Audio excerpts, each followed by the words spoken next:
Hi friends, నేనే మీ నవీన్ రెడ్డి అండి. Friends, ఈరోజు ఎర్లీ మార్నింగ్ మనకు ట్రిప్ వచ్చిందనమాట. అయితే కార్లో సామాన్లు ఉన్నాయి, అవి పట్టుకొని వెళ్ళి మనల్ని అచ్యుతాపురం అవతల ఒక విలేజ్లో ఇచ్చేయమన్నారు. మరి ఎర్లీ మార్నింగ్ స్టార్ట్ అయిన గాజాపురం ఫుల్ ట్రాఫిక్, మరి అన్నీ దాటుకొని మరి మొత్తానికి అయితే స్టీల్ ప్లాంట్ రోడ్లోకి వచ్చానమాట. రోడ్ అయితే చాలా పీస్ఫుల్గా ఉంది. జర్నీ కదా ఎర్లీ మార్నింగ్ కొంచెం బాగానే సాగిందనమాట. ఇంకా అక్కడి నుంచి అలాగ మరి దేశపత్రపాలెం మీద నుంచి వెళ్ళి పరవాడ నుంచి వెళ్తుండగా మనకు దారిలో ఒక tiffin shop, famous tiffin shop అనమాట. నేను ఎప్పుడు ఇట్లా తింటాను. దోశ చూడండి ఎంత పెద్ద దోశ. కాస్ట్ అయితే 30 రూపీసే, కానీ ఎక్సలెంట్గా ఉంటుంది దోశ. రామాపురం అనే ఊరు దాటిన తర్వాత ఉంటుంది టిఫిన్ షాపు. మరి వెళ్ళే దారిలో డెస్టినేషన్ పెట్టుకొని మరి అచ్యుతాపురం జంక్షన్ వరకు అయితే చేరుకున్నాను.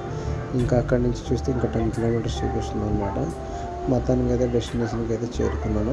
ఇక్కడే అనమాట వర్క్ జరుగుతుంది. ఆ వర్కర్స్కి ఈ మెటీరియల్ ఇచ్చామని చెప్పారనమాట.